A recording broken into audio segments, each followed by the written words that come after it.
Hello all and welcome to view. Peddi final గా June 4th రాబోతుంది అని ఫిక్స్ చేస్తారు. ఈసారి సమ్మర్ అంతా ఖాళీగా ఉంది, సినిమాలకు బోర్ కొట్టేసింది. సో పెద్ది రిలీజ్ అనేది కూడా మాన్సూన్ రెయిన్స్ లాగా మనలాంటి సినిఫెల్స్ ఒక రిలీఫ్ లో వచ్చేస్తుంది. కానీ అప్పుడే అనిపించింది అసలు రామ్ చరణ్ లాంటి స్టార్ ఇంత ఎఫర్ట్స్ పెట్టి, ఇంత బడ్జెట్ పెట్టి, ఇంత రిస్క్ చేస్తూ జస్ట్ ఒక్క సినిమా మాత్రమే తీసిన డైరెక్టర్ ని ఎందుకు ఇంత నమ్ముతున్నారు అని ఆలోచిస్తే చాలా రీజన్స్ దొరికాయి. అవేంటో ఈ వీడియోలో చూసేద్దాం. This is Ram Charan's big bet on Buchibabu. Ram Charan career చాలా వియర్డ్ ఉంటుందండి. షూర్ చాలా కమర్షియల్ హిట్స్ ఉన్నాయి ఆయనకి, కానీ సంహౌ యాక్టర్ గా ఒక కొత్త షేడ్ బయటకు వచ్చిందంటే అది ధృవ తర్వాతే. ఆ తర్వాత చేసిన రంగస్థలంతో యాక్టర్ గా తను ఎంత చేయగలరో కంప్లీట్ గా ప్రూవ్ చేసుకున్నారు. ఇక ఆర్ఆర్ఆర్ గురించి చెప్పక్కర్లేదు కదా, చాలా ఫ్రేమ్స్ లో ఆయన internal struggle and intensity perfect గా తీసుకొస్తారు. కానీ గేమ్ చేంజర్ అనేది ఒక పెద్ద మిస్టేక్ లో గెలిపోయిందండి. ఇన్ఫాక్ట్ అసలు ఆర్ఆర్ఆర్ లాంటి హిట్ తర్వాత 3 years పాటు ప్రాపర్ సినిమా దింపలేదంటే ఆ గేమ్ చేంజర్ ప్రాజెక్ట్ ఎంత మిస్ మేనేజ్ చేశారో అర్థం చేసుకోవచ్చు. అయినా కూడా డైరెక్టర్ శంకర్ మీద నమ్మకంతో అలానే ప్రాజెక్ట్ ఫినిష్ చేశారు. రిజల్ట్ ఏంటో మన అందరికీ తెలిసిందే. కానీ అలాంటి రిజల్ట్ తర్వాత సేఫ్ ప్రాజెక్ట్ చేయకుండా జస్ట్ ఒక్క సినిమా తీసిన డైరెక్టర్ తో ఎందుకు ఈ ప్రాజెక్ట్ ఓకే చేశారు? Reason 1, the Uppena phenomenon. Uppena movie అంటే అందరు చాలా లైట్ తీసుకుంటారు, కానీ ఆ సినిమా చాలా ఫైన్ లైన్ మీద వెళ్తుందండి.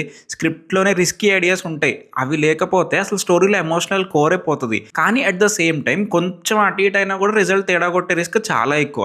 అయినా కూడా డైరెక్టర్ బుచ్చిబాబు ఈ మూవీని చాలా మంచిగా హ్యాండిల్ చేశారు. ఉప్పెన వచ్చినప్పుడు పాండమిక్ ఉంది, అసలు జనాలు థియేటర్కి వస్తారో రారో కూడా తెలియని పరిస్థితి. ఇది కాక మూవీలో ఇద్దరు లీడ్స్ న్యూ కమర్సే. అయినా కూడా అన్ని అడ్డంకులు దాటి హిట్ అయిందంటే అది డైరెక్టర్ బుచ్చిబాబు టాలెంటే. అందరూ ఉప్పెన క్లైమాక్స్ రివీల్ చాలా రిస్కీ అనుకుంటారు. అంత దాకెందుకు, బుచ్చిబాబు సుకుమార్ స్టూడెంట్, సుకుమారే చెప్పారంట ఇంత రిస్కీ ఉంది ఐడియా, ఆడియన్స్ యాక్సెప్ట్ చేయరేమో అని. కానీ బుచ్చిబాబు మాత్రం ఆయన స్క్రిప్ట్ నమ్ముకున్నారు, ఆయన నమ్ముకున్నారు. అసలు ఈ సినిమాకి యునిక్ సెల్లింగ్ పాయింటే రివీల్ అయింది. అప్పటిదాకా టీఎఫ్ఐలో ఇలాంటి ఒక రివీల్ ఎవ్వరు చూడలేదు, అట్లీస్ట్ ఈ జనరేషన్ వాళ్ళమైతే అసలు చూడలేదు. హీరో అంటే ఏదర్ కమర్షియల్ హీరోలో ఎలివేషన్స్ వేస్తారు, ఒకవేళ అండర్ డాగ్ హీరో అయినా కూడా సంహౌ ఒక హ్యాపీ ఎండింగ్ ఇచ్చేస్తారు. కానీ ఇక్కడ రెండు ఉండవు. హీరోకి జరిగేదే పెద్ద traumatic event, life long effect ఉంటుంది. అయినా కూడా ప్యూర్ లో ఉంటే ఎంత పెద్ద అడ్డంకి వచ్చినా కూడా దాన్ని దాటేయచ్చు అని అందరూ బాధపడే ఎమోషన్ ని ఫ్లిప్ చేశారు.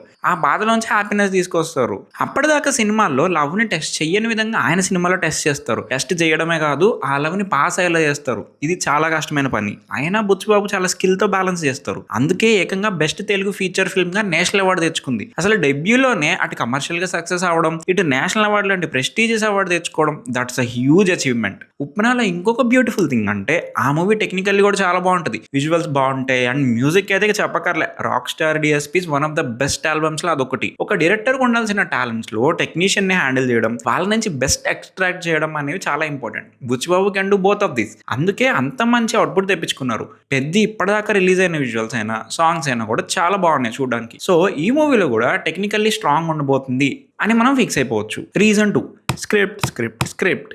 ఏ మూవీకైనా మోస్ట్ ఇంపార్టెంట్ థింగ్ ఆ మూవీ స్క్రీన్ ప్లే అండి. ఇక్కడ తేడా కొడితే తర్వాత రికవర్ అవ్వడం కష్టం. బుచ్చిబాబు ఈ ఆస్పెక్ట్ మీద కూడా బాగా వర్క్ చేస్తారు. ఈ మూవీ స్క్రిప్ట్ ఆల్మోస్ట్ 4 years పాటు రిఫైన్ చేశారు. ప్రీ ప్రొడక్షన్ నుంచి చాలా కేర్ తీసుకున్నారు. ఎప్పుడైనా మూవీ ప్రీ ప్రొడక్షన్ లో స్ట్రాంగ్ ఉందంటే ఫౌండేషన్ కరెక్ట్ గా ఉన్నట్టే. పెద్దగా ఫౌండేషన్ అనేది దొరికింది. ఈ మధ్య కాలంలో ట్రెండ్ అవుతున్న స్టోరీస్ లో ఈ రూరల్ అండ్ రస్టిక్ స్టోరీస్ కూడా ఉన్నాయి. రంగస్థలం తర్వాత నుంచి వీటికి తెలుగు ఇండస్ట్రీలో ఇంకా పాపులారిటీ వచ్చేసింది. గురువు సుకుమార్ తో రామ్ చరణ్ ఏదైతే మొదలెట్టారో ఆయన శిష్యుడు బుచ్చిబాబుతో కూడా ఇప్పుడు రీక్రియేట్ చేయబోతున్నారు. రంగస్థలంతో క్లాసిక్ డెలివరీ చేశారు. పెద్దతో మినిమం అదే లెవెల్ రీచ్ అవ్వాలని టార్గెట్ పెట్టుకున్నారు. ఆల్సో ఈ మధ్య వర్క్ అవుతున్నాయి. ఇంకొక థింగ్ ఏంటంటే లోకల్ స్టోరీస్ ని కరెక్ట్ గా చెప్తే గ్లోబల్ హిట్స్ అవుతున్నాయండి. లాస్ట్ 10 years లో ఈ చేంజ్ బాగా వచ్చింది. కన్నడ రూటెడ్ స్టోరీస్ అయినా, మల్లు మూవీస్ అయినా, మన తెలుగులో వచ్చిన రూరల్ డ్రామాస్ అయినా, ఇవన్నీ మంచి హిట్స్ అవడానికి రీజన్ లోకల్ గా ఉన్న స్టోరీస్ తీసుకొచ్చి బెటర్ స్కేల్ లో ప్రెజెంట్ చేయడం వల్లే. పెద్ద మూవీతో కూడా ఇదే చేయడానికి ట్రై చేస్తున్నారు. సక్సెస్ అవుతుందనే అనిపిస్తుంది. సుకుమార్ స్టూడెంట్స్ అందరిలో ఒక బ్యూటిఫుల్ థింగ్ ఉంటుందండి.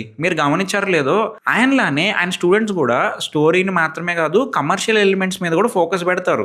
ఆ రెండింటికి మధ్య బ్యాలెన్స్ ఉంటుంది. రంగస్థలంతో సుకుమార్ ఆల్రెడీ బ్యాలెన్స్ ఎలా తీసుకురావాలి టెంప్లెట్ సెట్ చేస్తారు. పుష్పతో ఆయన ఫార్ములా ఆయన రిఫైన్ చేసుకున్నారు. బుచ్చిబాబు, శ్రీకాంత్ తోడేలా, కార్తీక్ దండు వీళ్ళందరిలో ఇదే common point. So Ram Charan కి ఆల్రెడీ ఇలాంటి స్క్రిప్ట్స్ అలవాటే. రంగస్థలంలో యాక్టింగ్ తో పేకడేశారు. పెద్దలో కూడా మళ్ళీ ఆ స్పార్క్ ఖచ్చితంగా తీసుకొస్తారు. ఇప్పటిదాకా వచ్చిన ప్రమోషనల్ మెటీరియల్ చూస్తేనే అర్థమైపోతుంది రామ్ చరణ్ చాలా ఎంజాయ్ చేస్తూ చేశారు ఈ మూవీ అని. Point number 3, actor transformation. Speaking of enjoyment, మనకి నచ్చి చేస్తే ఎంత కష్టమైన పని అయినా హ్యాపీగా ఫీల్ అవ్వచ్చు. రామ్ చరణ్ బాడీ ట్రాన్స్ఫర్మేషన్ చూస్తేనే అర్థమైపోతుంది ఆయన ఈ రోల్ కోసం ఎంత కష్టపడ్డారు అని. ఈ మూవీ కోసం ఆల్మోస్ట్ 1 year పైనే బాడీ కరెక్ట్ గా రావడం కోసం ట్రైనింగ్ తీసుకున్నారు. కుస్తీ ఎక్సర్సైజెస్ చేశారు, గదతో ఎక్సర్సైజులు చేశారు. దీని రిజల్ట్ వల్లే మొన్న హనుమాన్ జయంతి రోజు రిలీజ్ చేసిన పోస్టర్ అంత బాగా వచ్చింది. ఈ మూవీలో మల్టిపుల్ ట్రాన్స్ఫర్మేషన్స్ ఉన్నాయంట హీరోకి. ఫస్ట్ క్రికెటర్ లో ఉంటాడు, కానీ తర్వాత కుస్తీకి షిఫ్ట్ అవుతాడంట. ఈ షిఫ్ట్ కోసం బాడీ గెయిన్స్ ఎక్కువ రావాలి. ఇది మాత్రమే కాదు, ఇంకో సీక్రెట్ థర్డ్ థింగ్ కూడా ఉందంట మూవీలో. దానికోసం ఇంకెలా షిఫ్ట్ అయ్యారో ఇంకా తెలీదు. ప్రతి స్టేజ్ కి డిఫరెంట్ లుక్, కొత్త బాడీ లాంగ్వేజ్, కొత్త అప్రోచ్ ఉండాలి. అవన్నీ రామ్ చరణ్ చేశారు.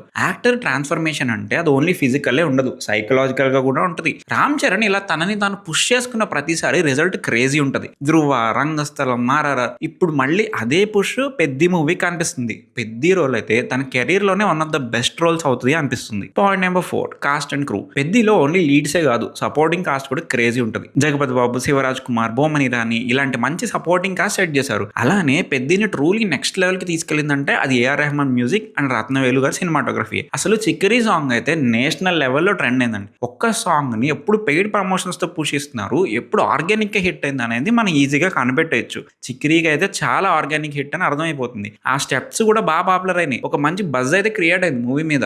ఆ తర్వాత వచ్చిన రై రై సాంగ్ కూడా టిపికల్ ఇంట్రో సాంగ్స్ లా కాకుండా ఒక మంచి స్పోర్ట్స్ యాంథమ్ లాగా డిజైన్ చేశారు ఏఆర్ రెహమాన్. ఇది కూడా హిట్ అయిపోయింది. ఇంకేం సాంగ్స్ బ్యాలెన్స్ ఉన్నాయో తెలియదు కానీ ఈ మధ్య కాలంలో రెహమాన్స్ బెస్ట్ వర్క్ అంటే పెద్ద ఆల్బమే అవుతుంది. ఇక రత్నవేలు గారి సినిమాటోగ్రఫీ గురించి స్పెషల్ గా చెప్పక్కర్లేదు కదా, one of the best cinematographers working right now. ఇప్పటిదాకా రిలీజ్ అయిన పెద్ద ప్రమోషనల్ కంటెంట్ మొత్తంలో already crazy good looking shots చాలా ఇస్తారు. చాలా మంది ప్రొఫైల్ పిక్లు, వాల్ పేపర్లు మార్చేసుకున్నారంటే అర్థం చేసుకోవచ్చు అవి ఎంత బాగున్నాయో. డెఫినెట్లీ మూవీకి స్పెండ్ చేసిన అమౌంట్ అంతా కనిపిస్తుంది స్క్రీన్ మీద. బడ్జెట్ గురించే కాదు, ఎమోషన్ గురించి కూడా ఈయన స్పెషల్ కేర్ తీసుకున్నారు. పెద్దిలో 2 క్రికెట్ మ్యాచ్లు ఉంటాయంట. దీనిలో సెకండ్ మ్యాచ్ లో అయితే ఎమోషన్స్ ఇంకా ఎక్కువ ఉంటాయంట. రత్నవేలు ఏం సజెస్ట్ చేశారంటే సెకండ్ మ్యాచ్ నైట్ షూట్ చేద్దామన్నారంట, సో దట్ ఎమోషన్స్ ఇంకా ఎన్హాన్స్ చేయొచ్చు అని. ఇది మాత్రమే కాదు, పెద్ది మూవీని మల్టిపుల్ హౌసెస్ బ్యాక్ చేస్తున్నాయి. Prithvi cinemas and IV entertainment production చేస్తున్నారు. అలానే మైత్రి వాళ్ళు సుకుమార్ రైటింగ్స్ ప్రెజెంట్ చేస్తున్నారు. ఇంతమంది బ్యాక్ చేయడం వల్ల సేఫ్టీ అనేది అనిపిస్తుంది. సో రామ్ చరణ్ బుచ్చిబాబుని ఎందుకు నమ్మారంటే ఇవే రీజన్స్ అని చెప్పొచ్చు. కానీ ఆ నమ్మకం నిజం అవుతుందా అంటే దానికి ఆన్సర్ ఆల్రెడీ మనకు తెలిసిపోతుంది. ఉప్పెన లాంటి లోకలైజ్ స్టోరీ అండ్ మూవీ తీసిన బుచ్చిబాబు ఇంత పెద్ద ప్రాజెక్ట్ హ్యాండిల్ చేయలేరని కొంతమంది అన్నారు. కానీ ఇప్పుడు చూస్తే pan India level buzz create చేశారు. ఏఆర్ రెహమాన్ రీసెంట్ ఆల్బమ్స్ చూడండి, పెద్ద సాంగ్స్ మోస్ట్ ఎనర్జెటిక్ గా అనిపిస్తాయి. రత్నవేలుకి రీసెంట్ మూవీస్ వల్ల కొంచెం బ్యాడ్ రేప్ స్టార్ట్ అయింది అనే టైంలో పెద్దితో రిటర్న్ టు ఫామ్ అయిపోయారు. ఇక రిలీజ్ కి ముందే మనకి పాజిటివ్ వైబ్స్ అయితే వచ్చేస్తున్నాయి. నేనైతే June 4 కోసం ఎదురు చూస్తున్నా అండి. ఈ మూవీ గురించి మీరు ఏమనుకుంటున్నారు కింద కామెంట్ చేసేయండి. ఈ వీడియో మీకు నచ్చితే please like, share and subscribe. మరిన్ని వీడియోస్ మీ ముందుకు వచ్చేస్తాం. అంటిల్ దెన్ కీప్ వాచింగ్ థై వ్యూ.